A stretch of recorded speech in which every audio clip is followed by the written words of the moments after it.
Hello दोस्तों, नमस्कार। Welcome back to curious study for the daily dose of Indian football. तो सबसे पहले बात करते हैं आईएसएल के बारे में। तो बेंगलुरु एफसी के बाद एक और आईएसएल के टॉप क्लब एफसी गोवा ने अपनी फर्स्ट टीम का ट्रेनिंग एंड ऑपरेशन सस्पेंड कर दिया है for the further notice. This is a big decision taken from the FC Goa management दोस्तों, because next season FC Goa ACL 2 के लिए क्वालिफाई हुआ है। डिस्पाइट दैट उनके मैनेजमेंट ने ये डिसीजन लिया है एंड बेंगलुरु एफसी गोवा जैसे वेल मैनेज क्लबों की ओर से इस तरह का डिसीजन लेना, that shows the seriousness of this situation. Because एक क्लब्स ऐसे नहीं है कि भाई थोड़ा सा डिफिकल्टी आया और इस तरह का डिसीजन ले लेगा। इससे आई थिंक फैंस को समझना चाहिए कि gravity of situation is really really dangerous. And कल AFF की आप देखिए कि फाइनेंशियल कमेटी की मीटिंग थी जहां पे उन्होंने 7 करोड़ टॉप लीग के लिए एलोकेट किए हैं। आज AFF की एक्सको कमेटी की मीटिंग है जिसमें शायद आई थिंक इस फंड को अप्रूव किया जाएगा एंड इस सीजन के ISL एंड आई लीग का जो फाइनल प्रपोजल है वो यहाँ पे वो अप्रूव करेंगे एंड देन क्लबों के सामने रखेंगे। उसके बावजूद भी clubs making this decision, that shows the seriousness. And it's not only about Bengaluru FC और FC Goa. AFF eight the moment इस सीजन का जिस तरीके का लीग प्लान कर रहा है उसमें भाई there will be high chances कि आपके 3 से 4 ISL क्लब तो गारंटीड नहीं खेलेंगे। अगर मैं सभी क्लब्स का ओवरव्यू आपको दूं तो ओडिशा FC 100% आपका नहीं खेलेगा, Chennai FC also in that direction, then Mumbai city FC भी उसी डायरेक्शन में जाता हुआ दिख रहा है। FC Goa, Bengaluru FC, Kerala blaster, they are on a more of 50-50 situation at the moment. Kerala blaster का भी सिचुएशन क्रिटिकल है बट शायद उनको यहाँ पे क्योंकि उनका फैन बेस बड़ा है, उनका प्रेशर आ जाए तो वो खेल ले, वो एक अलग बात है। बाकी FC Goa is in really tricky situation, Bengaluru FC tough situation में है। जमशेदपुर ने आपका कंफर्म कर दिया है। जो बंगाल के तीनों क्लब्स हैं वो खेलेंगे क्योंकि उनको वैसे कोई लेना देना होता नहीं है बाकी चीज़ों से। उसमें भी Mohammedan SC is in a tough situation because financially उनके पास वो 1 करोड़ भी जो AFF एज अ पार्टिसिपेशन फी मांग रहा है वो नहीं है, बट देखते हैं वो कैसे मैनेज करते हैं। नॉर्थ ईस्ट भी आई थिंक इस सीजन खेल लेगा, देन पंजाब FC भी शायद खेल लेगा। ये वाला यहाँ पे सिनारियो अभी दिख रहा है। तो this is the situation with the ISL club. इंटरकाशी भी आई थिंक खेल लेगा, बट एक चीज़ यहाँ पे फैंस को ये समझनी पड़ेगी कि इट्स नॉट ओनली कि this clubs are suspending their first team. इनमें से कई सारे क्लब्स अपनी जो यूथ टीमें है अंडर 13, 15, 17 वाली, उनको भी उन्होंने यहाँ पे वहाँ पे भी कॉस्ट कटिंग बंद कर दिया। इस तरीके की सिचुएशन यहाँ पे सुनने को मिल रही है एंड वो लोग वहाँ पे भी अपना जो डिसीजन है वो बना रहे हैं। सो that is really really dangerous. Another thing is कि आप देखिए फॉरेनर्स एक के बाद एक यहाँ पे लीव कर रहे हैं। कल यहाँ पे मुंबई सिटी के जो one of the top foreigners थे तिरी, उन्होंने भी क्लब को टाटा बाय बाय बोल दिया है। Tiri is one of the ISL legend guys. पिछले 10 साल से वो ISL में खेल रहे थे। ATK के साथ उन्होंने अपना जर्नी स्टार्ट किया था, देन मोहन बगान में खेले, then Jamshedpur, then Mumbai city FC। तो ऐसे फॉरेनर्स एड्रियन लूना आपके यहाँ पे तिरी हो गए कि जो पिछले 7, 8, 10 सालों से ISL में खेल रहे थे, वो क्लब्स को लीव करके जा रहे हैं। एंड इनमें से कुछ जो फॉरेनर्स के साथ मैंने बातचीत किया उसमें ये निकल के आ रहा है या फिर लोगों से जो पता चला है कि they don't want to come back. तो इस सीज़न का जो AFF लीग प्लान भी करेगा उसकी क्वालिटी किस तरह की होगी आप सोच सकते हो। Most of the clubs might play even without foreigners, ये भी एक रियल पॉसिबिलिटी है। ईस्ट बंगाल के भी आप देखिए हमीद एहदाद यहाँ पे क्लब को लीव कर चुके हैं एंड अभी जो खबरें आ रही है उसके हिसाब से यहाँ पे मोस्ट ऑफ द क्लब्स के फॉरेनर्स विल लीव। 2-3 क्लब्स के फॉरेनर्स रहेंगे, बाकी जो यहाँ पे फॉरेनर्स है वो यहाँ पे इस जनवरी ट्रांसफर विंडो में लीव कर जाएंगे। And there is a possibility कि भाई जो कोचिस भी है वो भी ये जनवरी ट्रांसफर विंडो में चले जाए। तो एक बार वो चले गए और फिर आप फरवरी से लीग स्टार्ट कर रहे हो तो ये क्लब्स अगर एग्री भी कर जाएंगे खेलने के लिए, there will be a team की जो यहाँ पे आपकी ऑल इंडियन स्क्वाड के साथ होगी एंड उसके साथ आपका लीग का क्वालिटी कैसा है हम सब ने देखा है। सो that is also another dangerous part. And one more thing कि ये जो प्लेयर्स लीव कर रहे हैं ये इसका फ्यूचर में जो आगे जैसा भी आपका लीग चलेगा उसमें जो भी कोई फॉरेनर्स अगर आना चाहता होगा इंडिया में तो वो 2 बार सोचेगा। सो इंडियन फुटबॉल के पर्सपेक्टिव से there is a lot of consequences for future also. So that is the situation and it's a really really bad situation दोस्तों, unfortunately. So let me know guys, आपके क्या ख्याल है, आपके क्या सोचना है, कमेंट सेक्शन में जरूर बताइए। सेकंड बात करनी है हमारे इंडिया के जो टॉप फुटबॉलर्स है जो कि नेशनल टीम में खेलते हैं, उनका भाई एटीट्यूड ऐसा होता है कि वो यहाँ पे जैसे प्रीमियर लीग, ला लीगा या फिर वर्ल्ड की जो टॉप लीग है, या फिर वही खुद मेसी रोनाल्डो है, उसी तरह से ये लोग बिहेव करते हैं। इनकी क्वालिटी होती है यहाँ पे यूरोप के 6, 7, 8 टियर में खेलने की, या फिर वो जो इंग्लैंड में संडे लीग नहीं होती उस तरीके की। इंडिया के गोलकीपर यहाँ पे गुरप्रीत सिंह संधू ने कल रेव स्पोर्ट्स में एक इंटरव्यू दिया, जहाँ पे उनसे पूछा गया कि इंडियन प्लेयरों के बाहर जाने के ऊपर, तो उन्होंने शॉकिंग रिप्लाई दिया। एंड ये रिप्लाई गुरप्रीत सिंह संधू से सुन के भाई काफ़ी ज़्यादा डिसअपॉइंटमेंट हुआ, क्योंकि वो एक ऐसे प्लेयर थे कि जिन्होंने नॉर्वे में 3 साल यहाँ पे अपने आप को यहाँ पे यू कैन से कि खेला है, एंड अपने आप को यहाँ पे टेस्ट किया था उन्होंने उस चैलेंज को। उन्होंने अनफॉर्चुनेटली ऐसा बोला कि भाई यहाँ पे जिन लोगों ने फुटबॉल का किक भी नहीं मारा, वो यहाँ पे डोंट अंडरस्टैंड कि भाई इंडियन प्लेयरों के लिए कितना मुश्किल है बाहर जाके खेलना।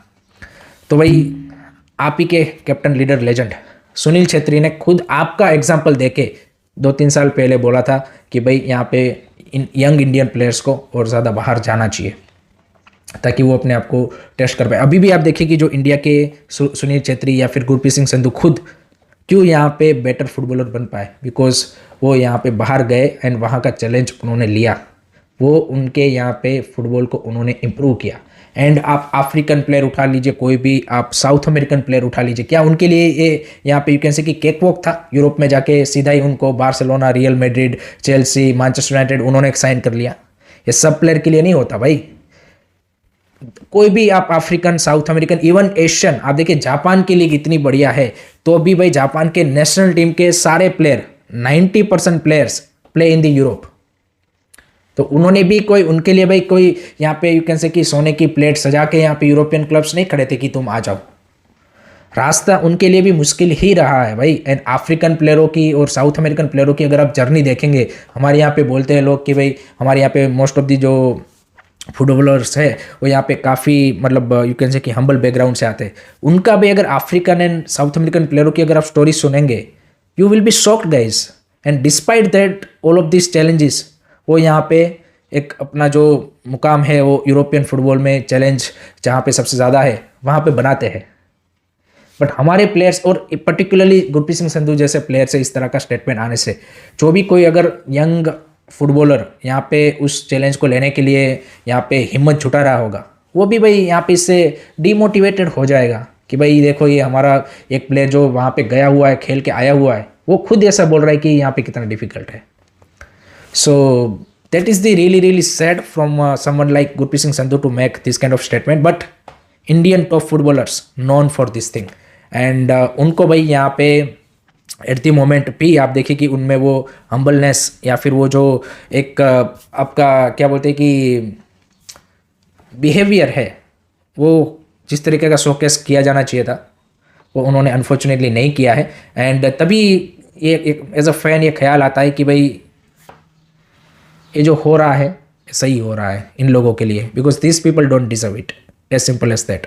एंड उन्होंने जो वो लॉजिक दिया कि किसी ने फुटबॉल किक नहीं मारा वो क्या बोलेगी, तो भाई उस लॉजिक से तो इंडियन फुटबॉल को भाई सिर्फ करंट जो प्लेयर्स खेल रहे हैं और जो फॉर्मर प्लेयर्स हैं उन्हीं को देखना चाहिए। हम जैसे जो कॉमन फैंस हैं उनके लिए इंडियन फुटबॉल फिर देखने का कोई सेंस नहीं बनता।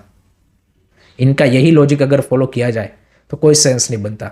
एंड इन लोगों ने यहाँ पे फुटबॉल किक की बात की है तो मैं फैंस के सामने एक यहाँ पे फिर एक्सपोजर कर देता हूँ कि जो पिछले 2-3 सालों में इंडियन फुटबॉल की डाउनफॉल का, नेशनल टीम के पर्टिकुलरली डाउनफॉल का one of the biggest factor was team politics by senior players. There is a 3-4 players कि जिन्होंने यहाँ पे नेशनल टीम में अंडर इगोस्ट मैच यहाँ पे ऐसी पॉलिटिक्स खेली थी कि जिसके चलते टीम में वो एक कोहेजन, वो एक एज अ यूनिट जो टीम की परफॉर्मेंस आनी चाहिए थी वो नहीं आई। एंड वहीं से टीम का डाउनफॉल स्टार्ट हुआ था। एंड इनमें से कई सारे सीनियर प्लेयर ऐसे हैं कि जिनका खुद का प्लेयर साइनिंग एजेंसी है एंड वो यहाँ पे नेशनल टीम में अपनी एजेंसी के प्लेयर यहाँ पे लाके डालते थे ताकि उसकी मार्केट वैल्यू बढ़े आईएसएल में, एंड वहाँ से फिर पैसा बनाते थे। आप आफ्टर द रिटायरमेंट ये चीज़ करो तो समझ में आता है। On going you can say कि प्लेयर जो नेशनल टीम में है वो अपनी एजेंसी चला रहे हैं और अपने प्लेयरों को नेशनल टीम में ला रहे हैं और पैसे बना रहे हैं। ये प्लेयर्स हमें ज्ञान देंगे कि भाई तुम यहाँ पे फुटबॉल को किक नहीं किया, तुम्हें क्या पता है। तो तुमने भाई कौन सा नेशनल यहाँ पे इंडिया के लिए वर्ल्ड कप क्वालिफाई करवा दिया? तुम भी तो घंटा नहीं उखेड़ रहे हो भाई कुछ।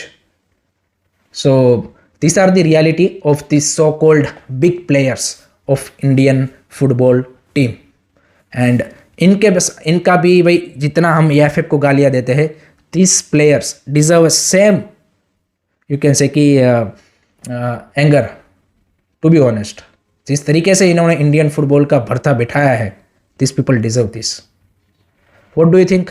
कमेंट सेक्शन में बताना। थर्ड बात कर रही है भाई, एक और शॉकिंग इंडियन फुटबॉल में यहाँ पे बिग एक्सपोजर टाइप न्यूज़ आ रही है, and that is from ISL club CEOs. जी हाँ दोस्तों, प्रोफेसर कलिंगा, जिसको आप आई थिंक जो इंडियन फुटबॉल को फॉलो करते हैं वो जानते हैं, एक कंटेंट क्रिएटर है हमारे जैसे ही। उनको भाई एक आईएसएल क्लब के सीईओ ने यहाँ पे इन चैट डीएम में एक कन्फेस किया कि there are some ISL club CEOs who take cut money. मैंने कुछ टाइम पहले एक वीडियो में यहाँ पे ये पूरा जो किस तरह से कट मनी नेक्सस चलता है उसका आपको एक्सप्लेन किया था सिचुएशन। अब आप देखिए कि खुद sitting ISL club CEO making this confession. How serious is this thing दोस्तों? प्लेयरों की डील में ओनर से पैसा लेता है, खुद क्लब रन करता है और उसमें अपना साइड पॉकेट से भी पैसा लेना। And this is confirmed by one of the club CEO, sitting CEO. I mean what can you से दोस्तों, व्हाट कैन यू से? This is a really serious offence. And अगर इसकी सीरियसनेस को, क्योंकि उनके पास प्रूफ है, professor Kalinga has the proof of that ISL club CEO. कौन है वो अभी उन्होंने बताया नहीं। आई थिंक वो उनका ही राइट है कि वो यहाँ पे खुद ही बताए कि भाई कौन से सीईओ ने ऐसा बोला है। बट उस सीईओ से पूछा जाना चाहिए कि भाई तुम्हें कैसे पता है कि कौन कौन से सीईओ कट मनी लेते हैं। एंड अगर ये कहीं यूरोपियन कंट्री में ऐसा हुआ होता तो वहाँ की जो फेडरेशन है या फिर जो यूएफए है, फीफा है, वो उसके अगेंस्ट पे डेफिनेटली एक्शन लेते। हमारे यहाँ पे एएफएफ इन चीज़ों में उतना शायद भाव ना दे, बट इस सीईओ से पूछा जाना चाहिए कि वो are this CEOs who are taking this thing. And owners को ये बात यहाँ पे सुननी चाहिए कि आप जो पैसा डालते हो उन्हीं में से आपके जो ट्रस्टेड बंदे हैं वही खुद यहाँ पे अपनी जेब का पैसा डालते हैं। And fans are you can say कि सपोर्टिंग क्लब्स अनकंडीशनली कि भाई हमारा क्लब ये प्लेयर ला रहा है, ये प्लेयर ला रहा है, पर दे डोंट नो कि बिहाइंड द सीन ये ऐसे लोग यहाँ पे कॉम्प्रोमाइज़ करके प्लेयरों को लाते हैं जो कि सिर्फ स्पोर्टिंग मेरिट पे नहीं बट फाइनेंशियली उनको कौन सा अपना यू कैन से कि पर्सनल फ़ायदा करा दे, ऐसा प्लेयर कौन है उसको वो लेके आते हैं ताकि उसमें ज़्यादा उनको कट मनी मिले। इससे तो यही साबित होता है। तो this is another really shocking thing जो कि हम सिर्फ अभी तक बोल रहे थे, but now the people who are in the system, who are in the decision making of the club and this kind of things, they are themselves you can say कि confessing this thing. So that's another shocker. Last में बात करते हैं दोस्तों, आज से AFC अंडर-23 Asian cup start हो रहा है सऊदी अरेबिया में। एंड आई नो इंडिया अंडर-23 अनफॉर्चुनेटली यहाँ पे क्वालिफाई नहीं कर पाई थी, बट दिस अंडर-23 Asian cup in Saudi Arabia is gonna be interesting. And एक चीज़ मैं यहाँ पे इसलिए मैंने इसका मेंशन किया कि बताना चाहता हूँ, जापान की जो अंडर-23 टीम उन्होंने इस AFC अंडर-23 एशियन कप के लिए भेजी है, उसमें से most of the players are from their university teams. जी हाँ दोस्तों, सी दिस, कितना बड़ा टैलेंट पूल जापान ने क्रिएट किया है कि यूनिवर्सिटी के बच्चों को वो यहाँ पे अपनी AFC अंडर-23 की एशियन कप की मेन टीम में भेज रहे हैं। हमारे यहाँ पे जब मैंने कुछ दिन पहले बोला था कि जो एशियन गेम्स आ रहा है उसमें इंडिया शुड टेक अंडर-21, 22 प्लेयर्स ताकि उनको नेक्स्ट ईयर जब अंडर-23 एशियन कप क्वालिफायर्स नेक्स्ट उसके बाद एडिशन वाले खेलने पड़े तो उसमें ये प्लेयर्स रेडी हो। ये टैलेंट पूल आपको लॉन्ग टर्म प्लानिंग के साथ ऐसे ही क्रिएट करना पड़ेगा। You can't rely on the 4, 5, 6 players and उसी को आप यूज़ करते जा रहे हो। हमारे यहाँ पे सुनील छेत्री ही आपके एशियन गेम्स में जा रहे हैं, सुनील छेत्री ही आपके नेपाल, बांग्लादेश सबके सामने खेल रहे हैं, सुनील छेत्री ही आपके सब जगह पे खेल रहे थे। ऐसे आप प्लेयर्स का टैलेंट पूल नहीं बना सकते। You need to give exposure to the more players, potential players. So that is the difference. But let's see in this अंडर-23 एशियन कप कौन कौन सी टीमें अच्छा करती हैं। And this is the tournament also for the Olympic qualification. So from that perspective also, let's see which are the countries from Asia qualify for the Olympics. So that's it from my side दोस्तों for today's Indian football news. I hope कि आपको पसंद आया होगा. Don't forget to like, share and subscribe to the series. जय हिंद, जय भारत।